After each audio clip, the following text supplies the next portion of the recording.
izin share screen.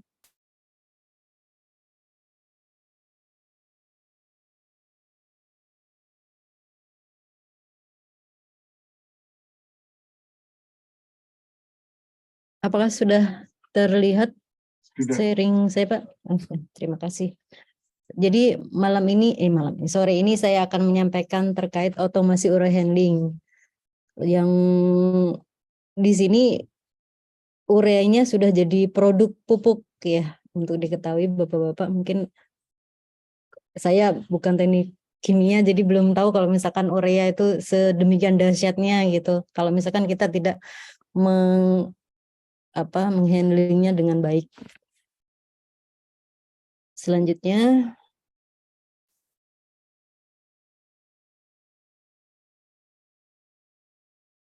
sebelumnya perkenalkan saya Nining Sunarsih. Maaf Pak Edi, Helmi di belakang nama saya itu sebenarnya suami saya. Jadi sebenarnya nggak pernah saya pakai. Kemudian pendidikan saya Teknik Fisika ITS Surabaya angkatan 95, lumayan sudah ini juga lulus di tahun 2000. Kemudian pekerjaan dari 2001 sampai 2001 sampai 2003 itu saya kerja sebagai honorer di Telkom Divre 2 Jakarta. Kemudian mulai 2005 sampai sekarang itu di PT Pusri Palembang sebagai Electronic Instrument Engineer.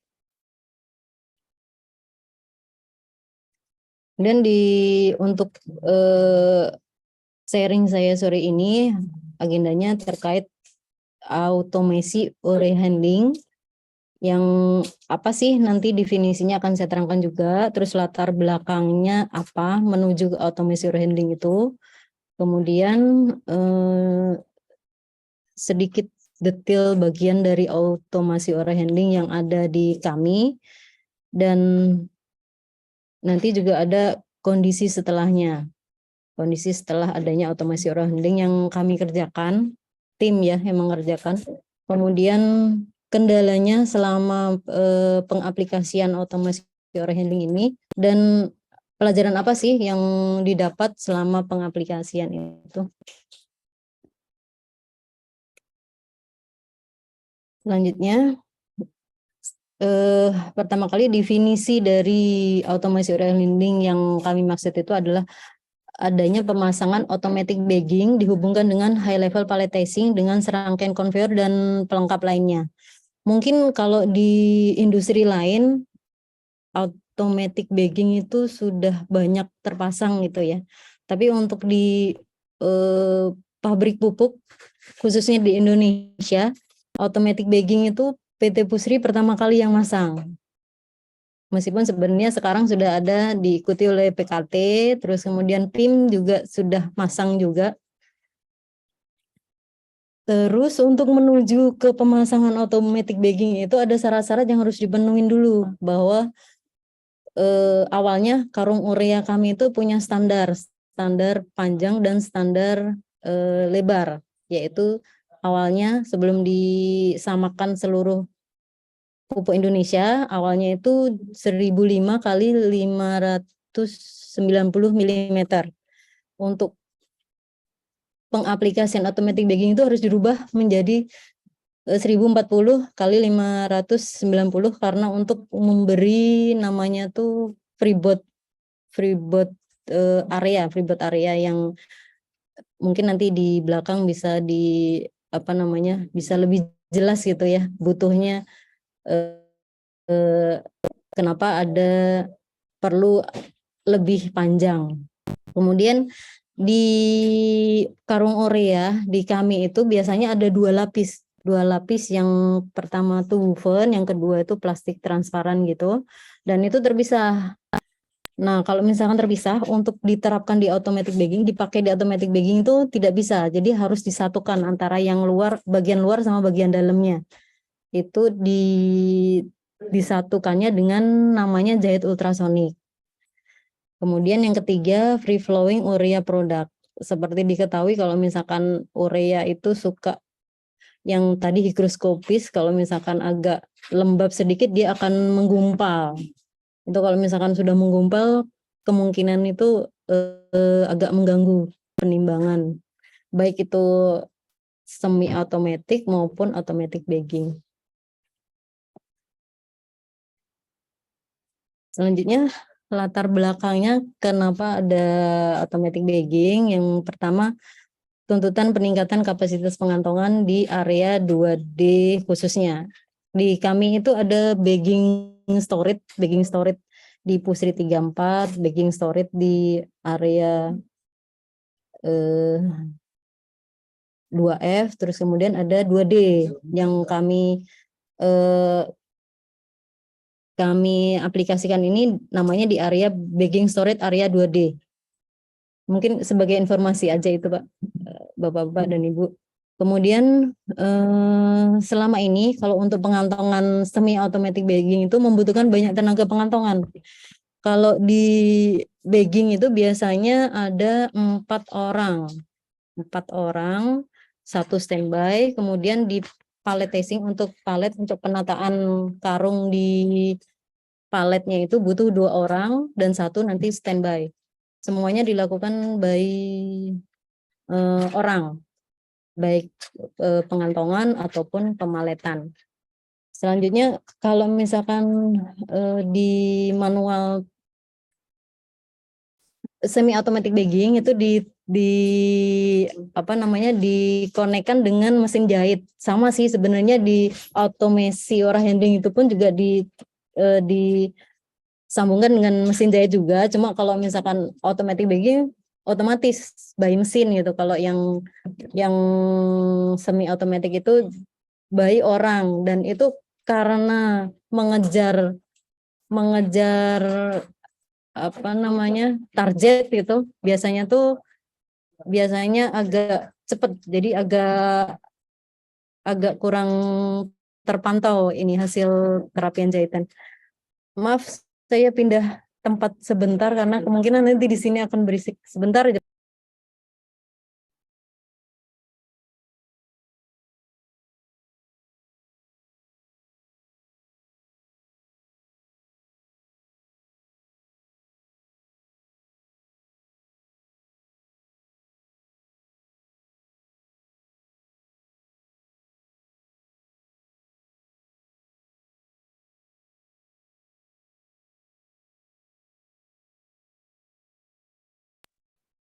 Maaf Bapak-bapak dan Pak Edi, apa namanya di sebelah saya ada kegiatan pembersihan, jadi mungkin kalau misalnya saya tetap di situ akan berisik. Selanjutnya itu kenapa hasil jahitannya kurang rapi, karena dilakukan oleh operator dan kemungkinan karena mengejar target jadinya tidak terpantau kerapiannya. Kemudian penataan karung pada palet juga seperti itu, dilakukan dengan cepot gitu, jadinya ya asal tertata di paletnya gitu. Kemudian yang keempat, mendukung rencana jangka panjang perusahaan dalam transformasi digital. Di roadmap yang pertama transformasi digital Pusri itu AUH 1, AUH 2, AUH 3 itu masuk ke rencana transformasi digital Pusri. Sekarang pun juga ada, tapi dia masuk ke production excellent namanya. Saya kurang ini juga perlu dipelajari lebih lanjut kalau itu Pak. Selanjutnya, ini untuk penggambaran yang sudah saya jelaskan di depan tadi, bahwa latar belakangnya itu ya,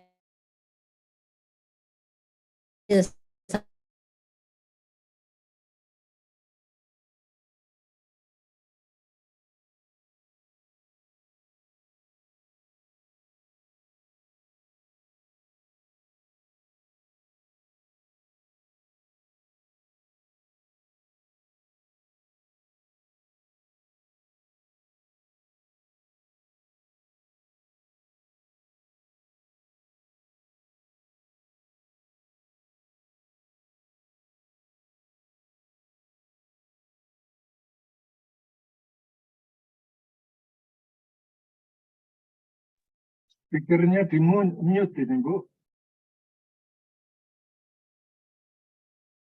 Suaranya. Nah, Bapak-bapak Ibu, bagaimana suara saya? Apakah muncul lagi tadi. Kayaknya internet keganggu Pak, bentar Pak. Ya. Tadi baru masuk slide ini sepertinya suaranya nggak muncul. Ya. Kalau sekarang sudah? Sudah. Oh gitu, ya Pak. Normal. Maaf. Ya, jadi sudah ya.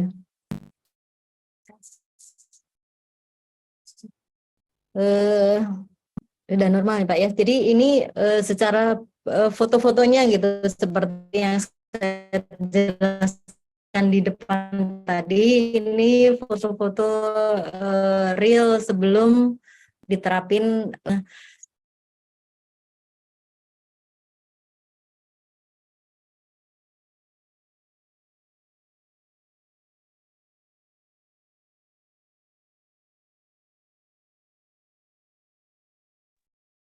Sekarang terlempar ini, Bu. Masih ada satu lagi. Ya, ini baru keluar lagi nih. Ya, maaf Pak. Keputus, maaf. Internetnya agak keganggu sedikit. Apakah tampilan sharing saya kelihatan, Pak? Sudah kelihatan lagi. Ya. Ini seperti yang saya bilang tadi ya, Pak ya. Selanjutnya, ini berupa foto-foto aja yang menunjukkan bahwa di kami itu sebelum automasi handling itu seperti ini.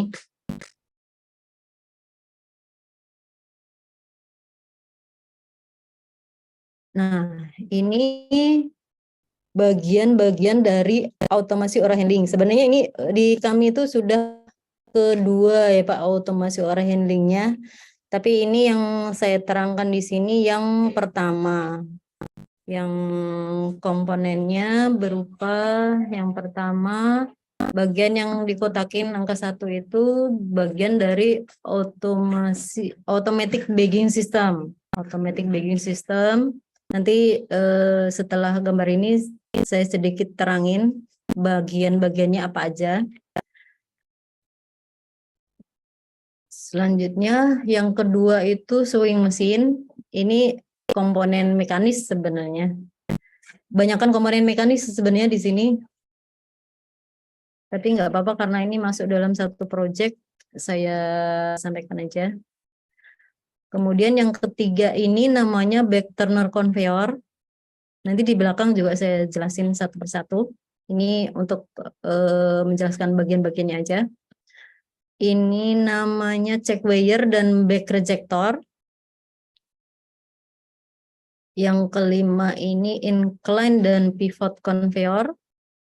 Dan yang keenam ini high level palletizing. Automatic bagging itu untuk pengantongan, sewing mesin untuk penjahitan. Ini detailnya saya terangin di belakangnya. Ini automatic bagging itu untuk unit pengantongan pupuk urea secara otomatis. Yang bagiannya itu ada namanya net layer. Kalau net layer ini baik di automatic bagging ataupun semi automatic bagging prinsipnya hampir sama. Bagian-bagiannya kemungkinan juga tidak berbeda jauh. Kemudian fungsionalnya, deskripsi fungsional maksudnya penjelasan secara fungsinya itu, jadi pada saat mulai penimbangan urea akan disampaikan dengan full rate yang sebelumnya akan namanya preset berat. Preset berat itu biasanya untuk bagging mesin itu ada dua, yaitu set point 1, set point 2 gitu. Set point 1 itu nanti biasanya mendekati, kalau misalkan beratnya itu 50 kilo. Oh, sebagai info, di pengantongan urea kami itu ada dua, ada 25 kilo, ada 50 kilo. Kalau misalkan 50 kilo, setting pertama itu biasanya 49 setengah gitu. Setting keduanya mulai dari 49,5 ke 50 itu dengan namanya dribble flow rate, itu sedikit-sedikit untuk mencapai ke 50 biar akurasinya bagus gitu. Itu baik di semi automatic maupun automatic bagging, konsep NetWire itu seperti itu. Selanjutnya yang membedakan antara semi automatic dengan automatic bagging di sini. Kalau automatic bagging itu setelahnya itu tetap dilakukan oleh manusia. Setelah NetWire itu untuk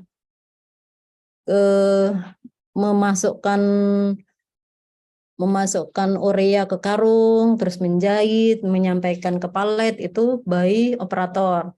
Kalau automatic bagging nanti akan ada serangkaian peralatan yang secara otomatis akan melakukan pengisian, menyampaikan karung ke backclamp filling spot, kemudian menyampaikan folding si karung, kemudian menjahit, dan selanjutnya merebahkannya, dan kemudian selanjutnya sampai ke palet itu secara otomatis, secara mesin.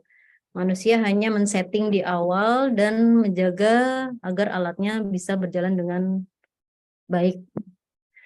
Nah, automatic bagging yang bagian bawah ini yang menggantikan operator ini terdiri dari namanya bag magazine. Ini tempat karung kosong, kemudian bag dispenser. Bag dispenser itu menarik karung menuju ke namanya transfer arm. Dari transfer arm akan disampaikan ke filling spot, namanya filling spot. Nanti kalau misalkan di situ kan ada sensor. Jika karungnya sudah terdeteksi di situ, terjepit di situ, nanti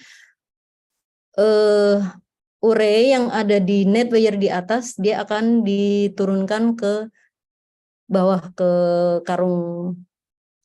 karung yang sudah terpasang di situ. Selanjutnya jika sudah selesai akan diteruskan ke namanya outfit modul, transfer conveyor modul.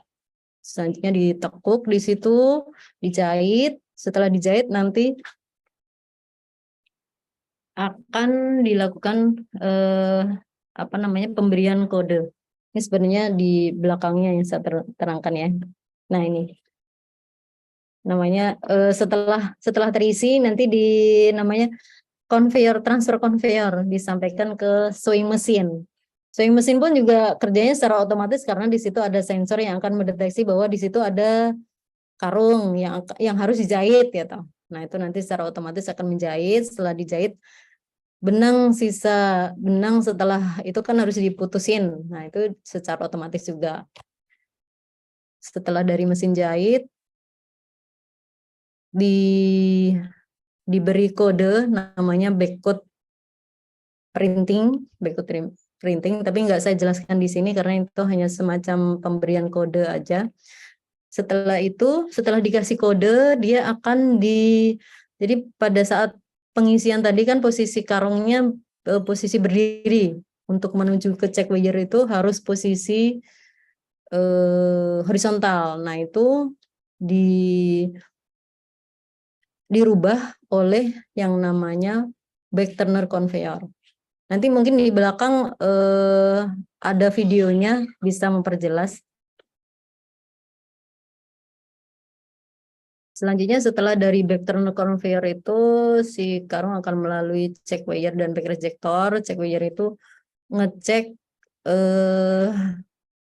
hasil pengantongan tadi itu apakah memasuki ring yang sudah disetting sesuai dengan SNI kami. Kami itu punya standar ring timbangan yang biar tidak merugikan perusahaan ataupun tidak merugikan customer. Jadi harus di rentang itu, misalkan 50 harus 50 sampai 50,2. Poin 1, poin 2, saya agak lupa. Nanti saya perjelas lagi. Selanjutnya di ring bagging tadi itu di setting di namanya check wire. Jadi misalkan cek bayarnya ngecek bahwa karung ini sudah di rentang yang benar nih. Nah, jika sudah di rentang yang benar, dia akan diteruskan untuk dilakukan pemaletan. Tapi kalau misalkan di luar ring itu, dia akan ditendang keluar oleh yang namanya back rejector. Tapi di sini tidak ada gambarnya, saya tidak menyampaikan gambarnya.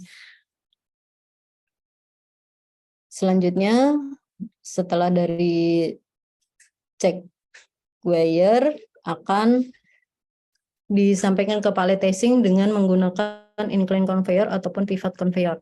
Incline itu conveyor miring yang dipakai untuk mencapai ketinggian si unit pallet testing. Pivot untuk membagi dua. Jadi pada saat saya agak mundur sedikit, jadi pada saat pengantongan tadi ada namanya setting pemaletan. Ini akan dilakukan pemaletan manual atau pemaletan otomatis. Pemaletan manual masih dibutuhkan jika misalkan ada kendala di pemaletan otomatis, manualnya masih bisa difungsikan gitu. Itu adanya di setting di HMI-nya automatic bagging tadi. Dengan di setting manual, dia akan pivot conveyor itu akan mengarahkan ke manual pallet testing. Manual pallet testing dilakukan oleh manusia kalau difungsikan jika automatic pallet testing-nya bermasalah. Selanjutnya ini yang high level pallet testing. High level pallet testing. Sebenarnya pallet testing itu ada sepengetahuan saya ya, nggak tahu kalau misalkan ada tipe yang lain gitu. Ada dua. Yang satu high level pallet testing, yang kedua robot pallet testing. Robot arm pallet testing. Kalau high level pallet testing itu bentuknya seperti ini. Kalau robot pallet testing dia akan pakai lengan robot. Lengan robot yang akan nge-grab si hasil pengantongan disampaikan ke palet gitu. Setelah melalui back flattener. Ini bagian-bagian dari kalau di kami dipasangnya high level pallet testing karena kita mengejar kapasitasnya yang bisa sampai 1.600 untuk upgrade di AUH 2 gitu. AUH 2 kami juga sebenarnya sudah selesai, tapi yang saya terangkan khusus untuk AUH automasi ora handling 1 aja. Ini bagian-bagian dari high level pallet testing. Yang pertama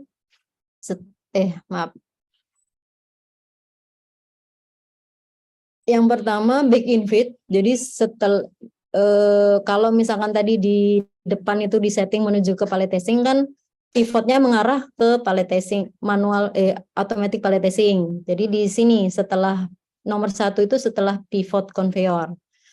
Kemudian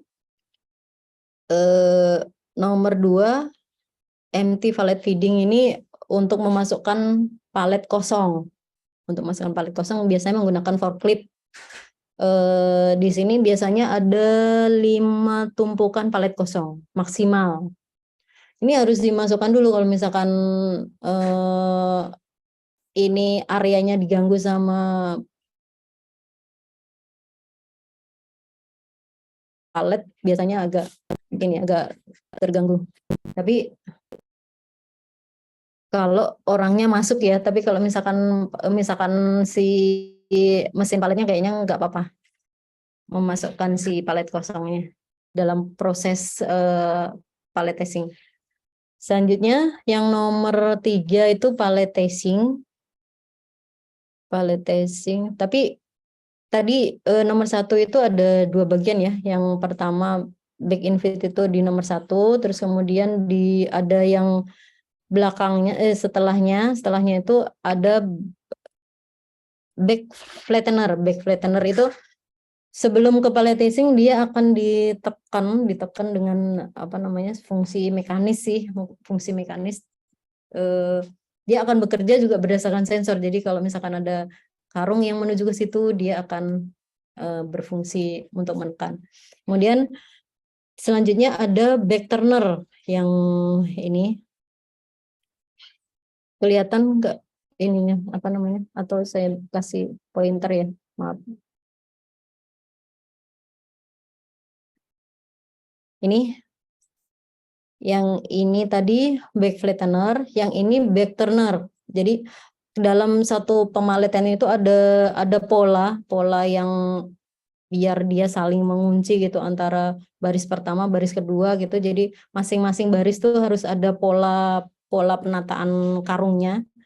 Nah, itu dengan pola membujur, melintang itu pada saat dia harus, kalau misalkan membujur, dia tidak akan diputar. Tapi kalau pada saat harus melintang, dia harus diputar. Nah, mutarnya di sini. Nanti di video belakang bisa kelihatan.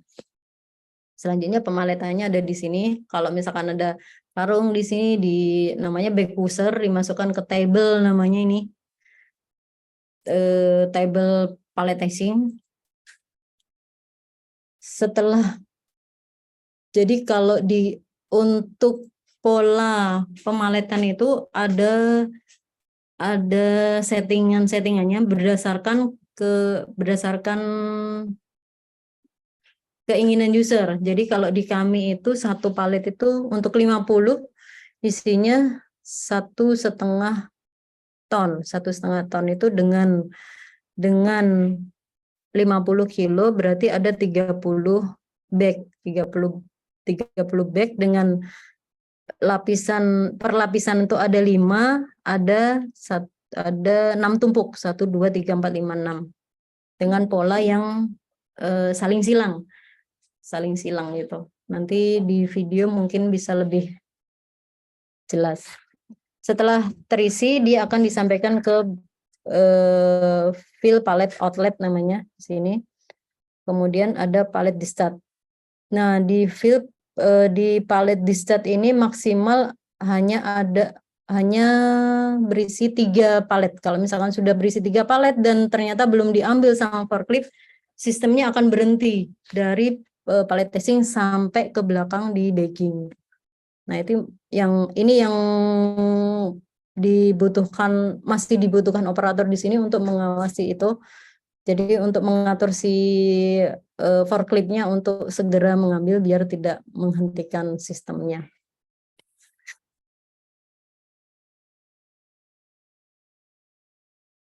Ini yang sudah saya terangkan tadi mungkin bisa dilihat di video berikut. Mungkin untuk teman-teman PKT ataupun PKG sudah ini ya, sudah familiar gitu.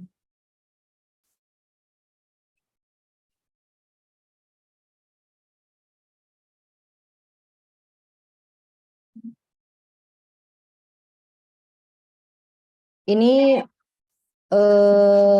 automatic bagging tadi ini setelah dijahit ini back turner conveyor, ini penjahitan. Ini otomatis dipotong benangnya di sini. Ini incline conveyor. Maaf, di sini videonya nggak kelihatan ini ya, check weigher. Ini sudah palletizing, incline di palletizing. Ini back flattener, back turner.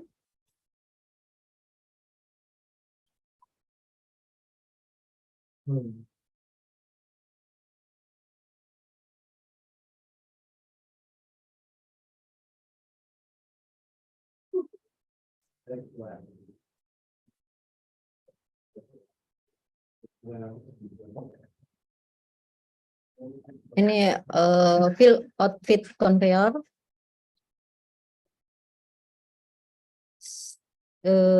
Begini serangkaian otomasi ore handling yang ada di kami, tapi maaf di sini nggak ke video ya untuk yang back check weigher sama back ejector.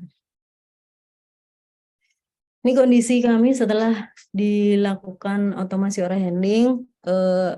Jadi sebelumnya itu cuma 2 tumpukan, hanya mampu 2 tumpukan, karena kalau misalkan 3 itu sudah tidak kuat dia nahan, bisa berantakan. Nah, sekarang bisa 3 tumpuk, dan ini sangat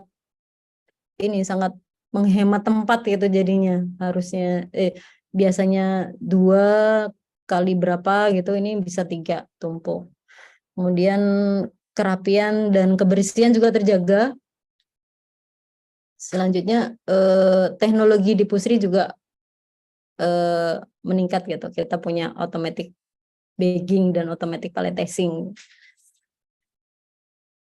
Dan tenaga pengantongan otomatis berkurang menjadi 3 kalau misalkan di automasi orhandling tadi, 2 di bagging, 1 untuk memonitor palletizing.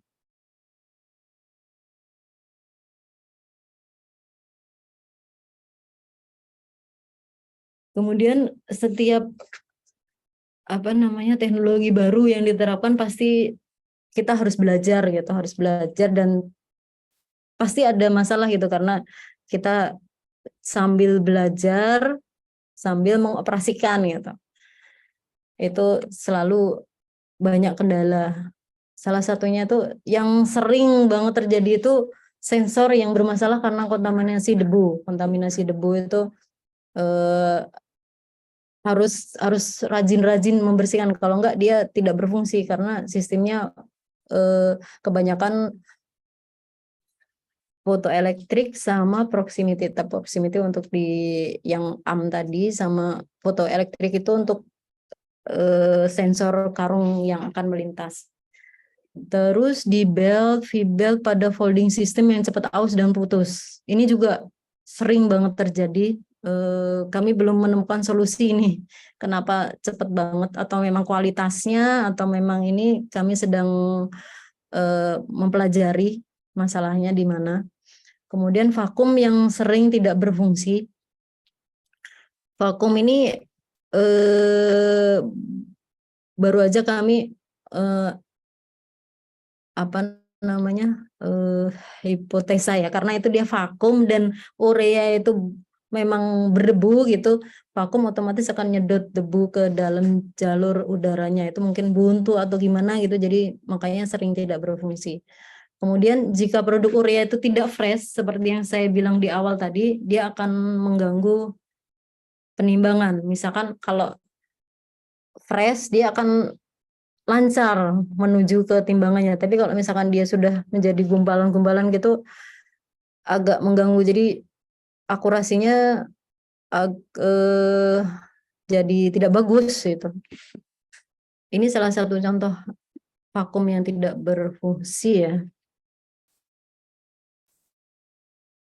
Seperti ini. Ini harusnya seperti yang di video tadi, karung itu bisa terangkat itu untuk disampaikan ke back feeder conveyor. Tapi ini tidak bisa karena kemungkinan di jalur udara, di seling udaranya itu penuh dengan debu yang harus dibersihkan, istilahnya di flushing gitu dengan air panas atau udara. Dan kendala-kendala ini masih sering, dan kami sedang berusaha terus untuk mencari root cause-nya, dan teman-teman pemeliharaan sih kami support untuk memberi ide pemikiran. Kemudian masih sering terjadi. Yang bisa jadi perhatian di kami yaitu tadi bahwa dari vendor automasi area handling itu kita sudah diberi checklist pemeliharaan yang harus dilakukan berkala gitu. Ada yang harian, ada yang weekly, ada yang monthly, 3 bulanan gitu. Nah, itu yang harus disiplin dilakukan. Kemudian yang kedua, pentingnya menjaga kebersihan pada sensor-sensor, karena memang plan urea itu memang cenderung berdebu. Demikian Bapak dan Ibu peserta sharing sore ini. Mungkin jika ada pertanyaan dipersilahkan Pak Edi. Ini di fotonya tim kami yang biasa kerja untuk otomasi orienting. Demikian Pak Edi, mungkin ada pertanyaan. Baik, terima kasih Bu Nining atas penyampaian paparannya. Kita lanjutkan dengan tanya jawab ya. Silakan yang mau bertanya bisa ditulis di chatbox ya. Ini sudah ada 3 pertanyaan yang muncul ya. Yang pertama nih dari Pak Arsad nih. Untuk palletizing ini menggunakan conveyor ya, apakah penyusunannya tetap menggunakan sensor?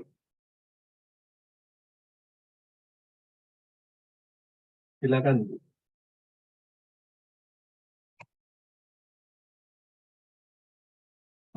Masih mute mikrofonnya Bu. Bentar Nah, Pak. Iya. ya, oke. Ya, maaf Pak. Tadi pertanyaannya, Pertanyaan nih, untuk palletizing ini menggunakan conveyor ya, apakah penyusunannya tetap menggunakan sensor? iya Pak, menggunakan sensor. Karena dia kan harus ini ya, untuk terutama untuk ketinggian ya, ketinggian dari ininya harus menggunakan sensor. Jadi di otomasi ore handling ini penuh dengan sensor. Penuh dengan dibantu sama sensor fotoelektrik terutama untuk yang ini. Iya, pakai sensor, Pak. Baik, berikutnya masih Pak Arsad ya, di perusahaan pakan ikan yang saya kelola setiap jenis dan berat tiap-tiap kantong bisa disetting otomatis dengan robot penyusunan per palet bisa disesuaikan lifetime dan waktu lebih efisien menggunakan robot. Ini komentarnya, ini komentar nih. Berikutnya dari Pak Gasing ini, bagaimana metode pemeliharaan peralatan urea handling ini? Metode, kenapa? Pemeliharaan. Metodenya, ya pemeliharaannya untuk otomasi ore handling ini sebenarnya dari vendornya itu kita sudah disampaikan checklist, Pak, checklist yang ada harian, mingguan, bulanan, 3 bulanan. Nah itu kita semua peralatan yang ada di otomasi ore handling ini kita list terus rencana pemeliharaannya juga ada di situ dari si vendor. Kita sampaikan, kita upload ke SAP. Dari SAP nanti akan kelihatan kalau misalkan ini rencana pemeliharaan seperti apa gitu. Itu kita sampaikan di SAP semua. Cuma memang teman-teman tuh sudah dibekali dengan checklist tadi Pak, checklist bawaan dari si vendor bahwa ada yang harus dicek harian gitu. Kalau untuk harian tuh mungkin teman-teman operasi ya sebelum mengoperasikan tuh harus ngecek posisi sensornya bener atau apa namanya pas atau enggak gitu. Terus kebersihannya gitu untuk harian. Untuk dan ini kan dari otomasi ore handling itu kan ini kolaborasi antara operasi itu yang mengoperasikan peralatan, kemudian teman-teman electrical, teman-teman instrumen, teman-teman mechanical. Meskipun sebagian besar ini peralatan mechanical ya. Mereka megang checklist yang sudah dibekali sama vendor. Nah, itu kita cek gitu, kita lakukan gitu checklist pemeliharaannya. Ada yang harus dicek gitu. Kalau misalkan ada kendala, misalkan sudah kita cek, sudah kita checklist gitu ya. Oh ini misalkan bautnya kendor enggak? Misalkan kemarin enggak kendor, tapi ternyata hari ini kejadian ya itu memang harus ini ya, apa namanya istilahnya korektif ya, korektif maintenance. Tapi untuk yang preventive maintenance-nya seperti itu ada checklist yang kita lakukan berkala. Apakah menjawab Pak Ya, Arsyad? ya. Berikutnya itu masih Pak Arsyad dan yang mengenai problem sama sih kalau sensor ini diberi cover yang disesuaikan, bisa menghemat maintenance, atau di setiap sensor ada selang angin yang bisa dikontrol otomatis. Gimana nih? Terima kasih Pak Arsyad sarannya, tapi dua-duanya belum kami lakukan ya. Dua-duanya belum kami lakukan.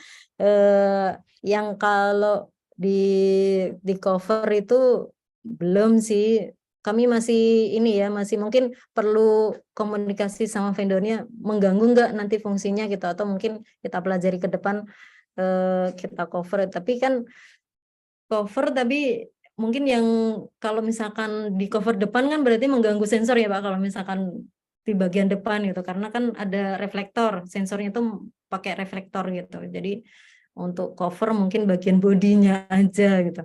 Terus untuk yang angin secara otomatis belum juga kita lakukan, tapi kita sudah menyediakan selang angin sebenarnya, tapi harus dilakukan oleh operator ya, secara berkala untuk membersihkan debu-debu kotoran yang ini memang sudah kita sediakan selang angin.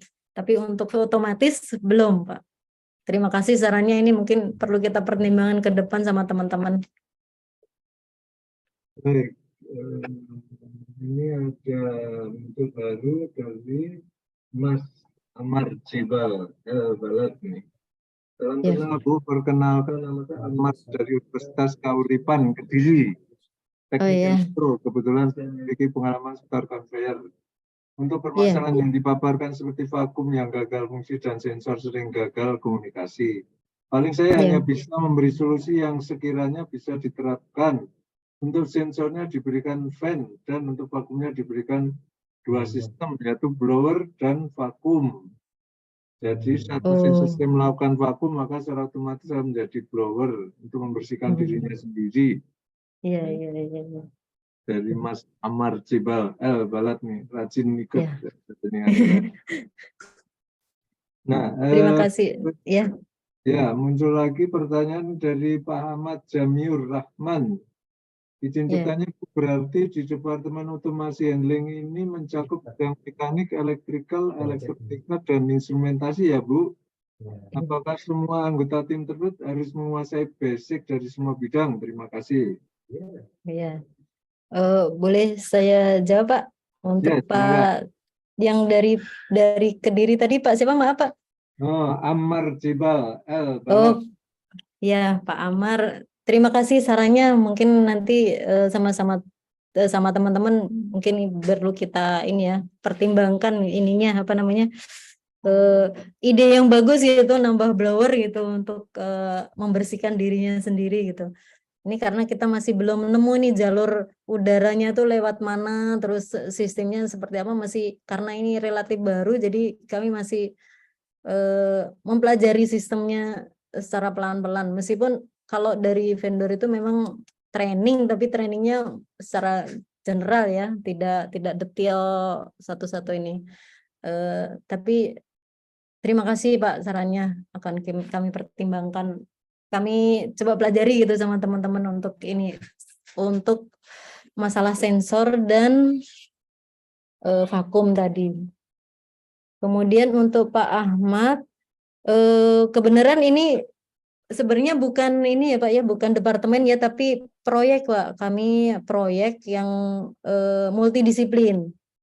Untuk di otomasi ore handling ini saya sebagai engineering manager, meskipun saya di instrumen gitu, tapi ya harus sedikit mempelajari yang lain gitu. Tapi untuk yang bagian-bagian tadi memang masing-masing tim proyek itu ada dari teman mechanical, ada dari teman electrical, ada instrumen, ada gitu.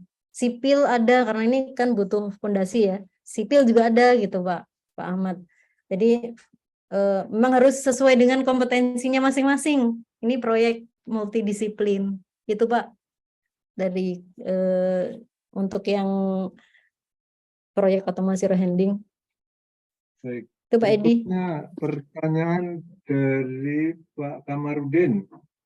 Ya. Bagaimana sistem kalibrasi untuk ubah dari 50 kg ke 25 kg? Bagaimana sistem back reject untuk kembali ke sistem?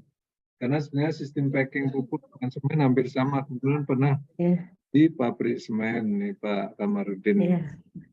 Iya, Pak.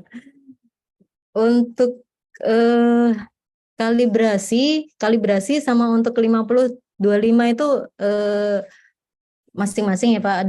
Jadi kalau untuk kalibrasinya memang dilakukan di load cell-nya ya untuk statik kalibrasi ya, untuk pakai batu timbangan ya untuk kalibrasinya dibandingkan dengan kalau kami kemarin dengan check weigher ya.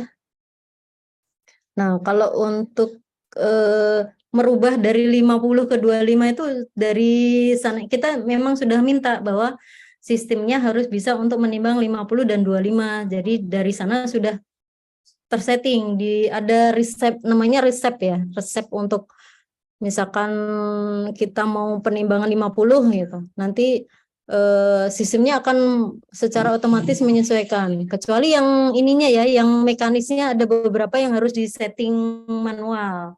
Tapi untuk beberapa ininya kayak konveyornya itu secara otomatis ya menyesuaikan tinggi karungnya untuk yang ketinggian karung. Untuk timbangannya ini secara otomatis sudah tersetting Pak. Jadi ada resep 25 50 gitu untuk timbangan otomatis menyesuaikan. Tapi untuk mekanis ada beberapa yang otomatis karungnya konveyornya menyesuaikan tinggi karung, tapi ada beberapa yang harus disetting by operator, harus dikondisikan gitu. Kemudian back ejector. Iya, back ejector ya Pak ya. Back ejector tuh jadi kami tuh ada ring pengukuran. Jadi kalau misalkan dia di luar ring itu otomatis ditendang keluar. Kalau mau ini ya harus dibuka ya Pak ya, harus dibuka, disampaikan lagi ke atas gitu. Atau ditambah manual. Tapi kalau misalkan ditambah manual tuh kadang karungnya itu kan kami woven ya, kadang itu karena sudah dijahit dia agak sedikit rusak. Tapi kalau misalkan kita lihat masih bagus, kami punya jahit manual dan nanti kalau misalnya sudah diisi sesuai, kita harus timbang lagi ya, tapi timbangan duduk timbangan duduk yang sudah di tera metrologi ya, baik check weigher maupun di timbangan duduk untuk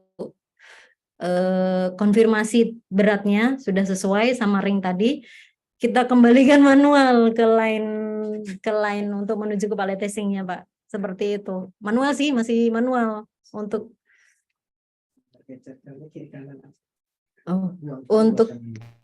untuk rejektornya tadi ada dua sistem sebenarnya. Rejektor itu setelah check weigher, kalau misalkan dia tidak sesuai gitu, dia ada semacam back pushernya. Ada yang sistemnya tuh cuma satu arah, mengarah ke kiri aja atau mengarah ke kanan aja, tapi yang kami punya itu ada dua arah. Karena menurut pabrikannya itu dia tidak bisa ngejar untuk balik lagi gitu, si back pushernya tidak cukup waktu untuk balik lagi kalau misalkan ada karung lewat itu takutnya berantakan, jadinya ada dua arah ke kiri dan ke kanan back pushernya. Demikian Pak, apakah menjawab atau masih kurang puas atau perlu diperjelas ya, yang lanjut saja Bu. Pertanyaan pertanyaan Pak Kamarudin, brand mesin packingnya apa? Tanya merek ini. tanya merek. Kalau untuk ini serangkaian ya Pak, untuk packing sama pallet testingnya sama, yaitu Primer Tech Kronos.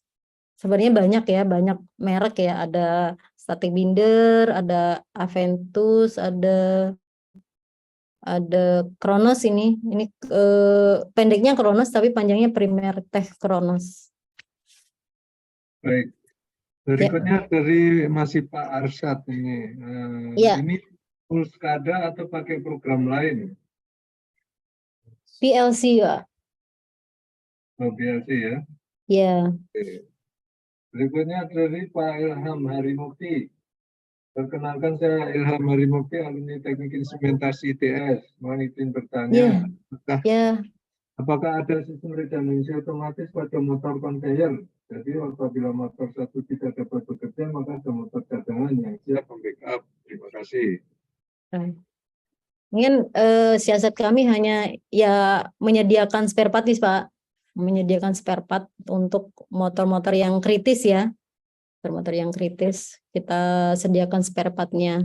Tapi untuk penyediaan spare part ini sebenarnya bukan di bagian kami ya, bukan di bagian project, tapi di bagian lain, di teman-teman di perencanaan pemeliharaan namanya. Tapi dari ininya sudah untuk penyediaan spare part mana aja yang harus disiapkan itu sudah kita sampaikan juga ke mereka gitu. Di SAP juga harusnya sudah di list, jadi nanti mana aja yang harus disediakan untuk spare. Tapi mungkin untuk critical item ya, kalau misalkan untuk semua biayanya mungkin terlalu besar. Untuk critical item aja yang kita sparein. Dan kemungkinan ada beberapa yang sama dengan existing ya, motornya mungkin bisa tapi kayaknya enggak ya, beda dengan existing. Yang kritikal aja Pak yang kita sparein harusnya. Kalau ada kerusakan, misalnya mesin berhenti, apa yang terjadi? Berhenti penghantongan Pak. Oh, terus untuk satu line karena satu line, kan ada berapa line ini? Kalau di yang BS2D yang ini, yang kasus ini tuh ada 1, 2, 3, 4 line. 4 line Kak. Ya, kalau untuk saat ini 4 line ini 1 fully yang ini, terus 3-nya masih semi. Tapi yang 2-nya benar-benar semi tapi sudah diusahakan untuk 2 orang. Terus yang satunya itu semi tapi sudah pakai folding sistemnya aja, kita ambil folding sistemnya aja. Tapi untuk menyampaikan karung ke ininya masih pakai manusia. 4 line Pak, jadi kalau misalkan 1 line mati masih bisa memakai yang lain. Terus untuk high level palletizing-nya ada 2, jadi bisa pakai sebelahnya gitu. Baik. Berikutnya dari Pak Amar Jeba lagi nih. Untuk mesin yang serupa tersedia berapa unit? Untuk automatic 1, untuk high level palletizing-nya ada 2 kami Pak. Ada 2 itu untuk memfasilitasi 4 bagging line, difasilitasi 2 HLP. Baik. Ini ke Pak Arsyad lagi ya. Kalau sistem pakai PLC, sistem hazardnya mengandalkan sensor saja ya? Hazard. Iya Pak, sensor aja. Berikutnya dari Pak Ahmad Jamiur Rahman. Maaf izin bertanya, melanjutkan pertanyaan dari Pak Arsyad dalam proyek tersebut yang sering digunakan PLC merek tipe apa ya Bu? Untuk programnya apakah dikerjakan oleh vendor atau terdapat manual book dan tim proyek otomasi Busri? Terima kasih. Ya, itu Pak. Jadi untuk ini pakai PLC S7 1500. S7 1500 Siemens ya, Siemens S7 1500, dan pemrogramannya tuh fully by vendor Pak. Kami pun tidak dapat backup programnya, jadi kami tidak bisa ngapa-ngapain. Jadi kalaupun ada masalah, dia akan di remote dari dari Thailand, dari pabriknya sudah ada sistem seperti itu. Jadi memang alasan mereka kalau misalkan kita dikasih backup programnya, kita ngotak-ngatik dan ternyata ada kendala, mereka tidak bisa membantu gitu. Oke, baik. Ya. Berikutnya dari Pak Christian nih, dari Pusri Palembang nih. Iya. Riset pertanyaan Pak Ahmad Zainuri yang tenggelam di awal-awal, mohon maaf. Sejauh ini ada berapa persen hasil penimbangan yang reject? Jika persentase back yang reject tinggi, sensor yang perlu diperbaiki, sensor di pengisian urea atau sensor di back rejector. Ya. Untuk menjawab itu, jadi saat ini yang kami punya itu istilahnya vendornya tuh nyebut akurasinya 8 to sigma. 8 to sigma itu sekitar dari 1000 itu akan reject 50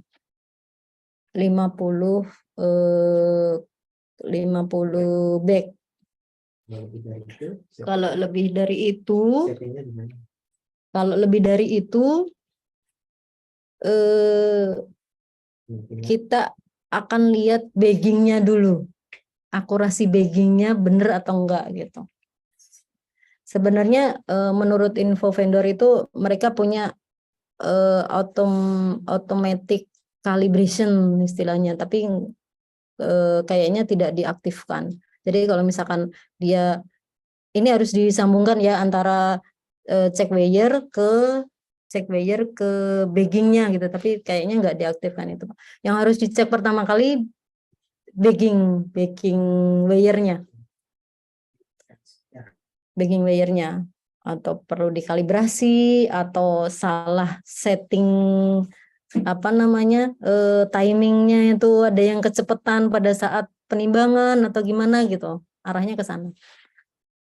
Kalau back rejector itu dia hanya menerima sinyal aja sih sebenarnya dari si check weigher, dan check weigher ini sebagai informasi bahwa yang dilakukan terakalibrasi oleh metrologi itu si check weigher-nya, yang bagging di atas itu tidak, weigher yang di bagging itu tidak, karena peraturannya memang seperti itu. Jadi kami lebih sedikit percayanya ke check weigher gitu. Jadi balik lagi yang dicek itu weigher di bagging sistemnya, Pak. Demikian Pak Edi. Baik.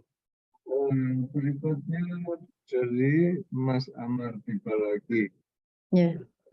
Kalau material yang mengenai belt yang sering putus ya, apakah sudah dipastikan kalau material yang digunakan memang diperuntukkan untuk mesin dengan beban kerja mesin yang direkomendasikan? Sudah. Itu memang bawaan dari sananya dan memang itu proprietary-nya si vendor ya. Materialnya dari mereka juga dan kita sudah mensyaratkan itu bahwa harus sesuai dengan aplikasinya di urea gitu. Tapi ini terakhir-terakhir ini kayaknya nggak ada isu lagi itu sih Pak, setelah kita ganti dengan material yang sama ya, mungkin kemarin salah setting atau kurang tensionnya terlalu kencang atau gimana gitu. Tapi sekarang terakhir-terakhir sudah nggak ada isu. Apa? Itu Pak. Pak Arsat. Oh iya. Pak Edi begitu? Ya, ini dari Pak Arsat ya, ini ada saran conveyor belt ini saya sarankan menggunakan sistem angin yang menyesuaikan ketegangan dengan sensor foto di 4 sisi seperti di pabrik garmen.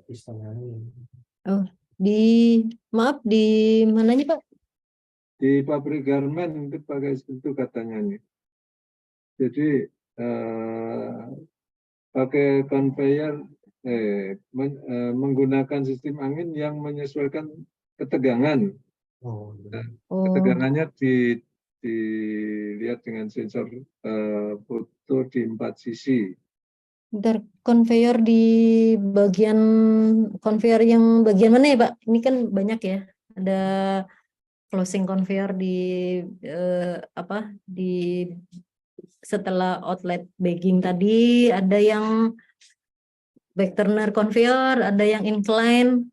Maaf Pak Ahmad Arsyad Pak yang Arsyad conveyor. barangkali mau lewat mikrofon langsung, Pak. Ya Pak.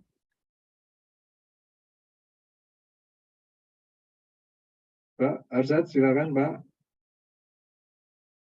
Oke, kalau nggak ada, lanjut lagi. Dari Pak Ilham Hari Mukti lagi ini. Ya. Menindaklanjuti pertanyaan saya sebelumnya, Dek. Jadi apabila dalam satu line operating system motor conveyor terjadi trouble, maka hanya tergantung pada 3 line lainnya. Apakah hal tersebut mengganggu proses produksi apabila satu line shutdown tanpa adanya sistem redundancy? Ataukah 3 line yang lain sudah membackup satu line yang sedang shutdown? Oh. Sebenarnya operasi kami itu tergantung permintaan ya Pak ya, permintaan bagging atau redundancy memang sebenarnya sangat dibutuhkan ya itu ya untuk ininya, tapi mungkin terkait biaya kalau cost and benefitnya mungkin lebih ke apa?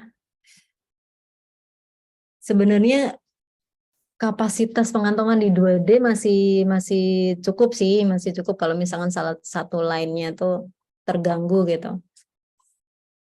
Sebenarnya cuma memang jadi perhatian kami juga sih untuk penyediaan spare part critical item tadi. Baik, berikutnya dari Mas Amar Jebal lagi nih. Untuk monitoringnya apakah sudah menggunakan PLC yang berbasis IoT? Iya, masih belum sih, masih lokal. Masih konvensional PLC itu Pak, belum berbasis IoT. Masih seperti jadi sensor ke PLC, nanti action balik ke kayak gitu aja, masih belum berbasis IoT. Kalau monitoringnya yang di IoT itu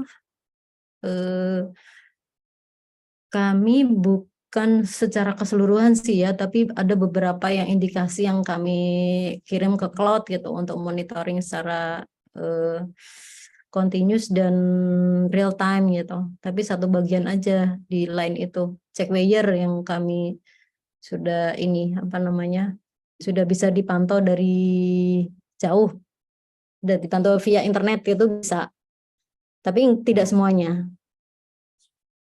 Baik.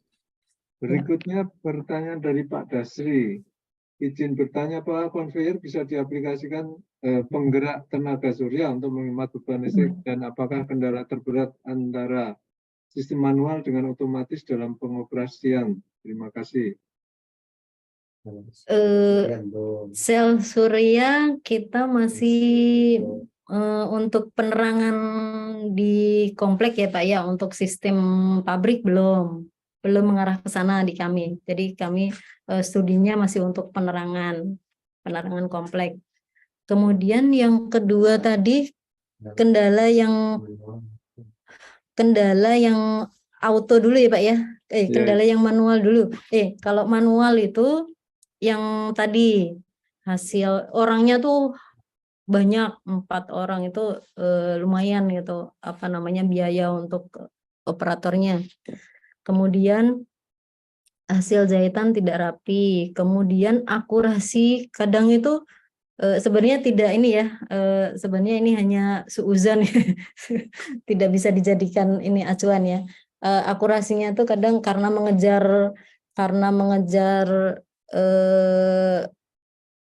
target gitu, jadi dicepetin gitu. Padahal kalau untuk manual tuh biasanya optimalnya tuh di 14 bag per menit, kadang itu di terapinya di aplikasinya tuh di 17 sampai 18 bag. Seperti itu sangat mengganggu ke akurasi.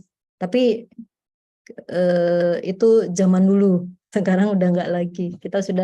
Karena kita sudah pantau semua dengan check wire, jadi tidak akurasi kami pantau untuk tidak melenceng gitu. Yang ke customer itu harus bagus gitu, harus masuk ring itu gitu. Itu yang untuk manual yang zaman dulu gitu Pak. Kendalanya bisa dibikin seperti itu gitu. Kemudian untuk auto, kendala yang terberat kami itu sistem vakum tadi yang jadi kalau misalkan karungnya agak licin, sebenarnya licin bukan ini ya, karena jalurnya itu banyak debu gitu, jadinya tidak mampu untuk mengangkat karung. Kalau di situ bisa diatasi dengan dibantu operator untuk menyampaikan backfeedingnya. Cuma kalau misalkan vakumnya itu yang bermasalah di filling spot, dia itu misalkan gagal membuka, maka urea yang dari atas yang sudah misalkan ini karungnya sudah terdetek tuh di situ, tapi gagal dibuka sama vakum, otomatis urea yang sudah tertimbang di net wire di atas akan tumpah semuanya ke bawah. Itu kendala terberat karena lumayan penanganannya itu terkait cost juga gitu. Itu Pak untuk yang auto sama manual, kendala terberatnya di situ. Baik, ini masih dari Pak Arsyad dari sharing kan ya. Nanti semua vendor luar memang tidak memberikan akses buat merubah settingan program yang sudah terinstall. Beberapa waktu lalu pernah dapat vendor Jerman dan Cina. Kadang kerugian kita program yang masih berjalan menggunakan bahasa asing. Jadi kalau mau setting trouble-nya kita hanya bisa reset kontrol panel atau hanya setting sensor dan inverter. Kerugian juga kalau kita punya akses, kalau nggak ada aksesnya itu. Yang lainnya apa? Masih ada pertanyaan? Bisa disampaikan langsung ke Bu Nining ya, langsung. Silakan kalau masih ada pertanyaan. Yang di chat box sudah nggak ada pertanyaan lagi. Ya. Kalau nggak ada pertanyaan lagi, kita akhiri acara webinar sore hari ini.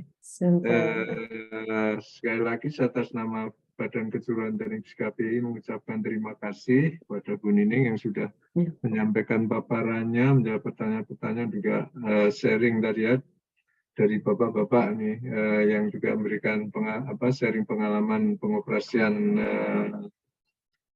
tentang ini ya, handling material dengan konveyor dan lain-lainnya. Terima kasih juga ke Pak Paulus yang tadi sudah menyampaikan sebelum sore hari ini.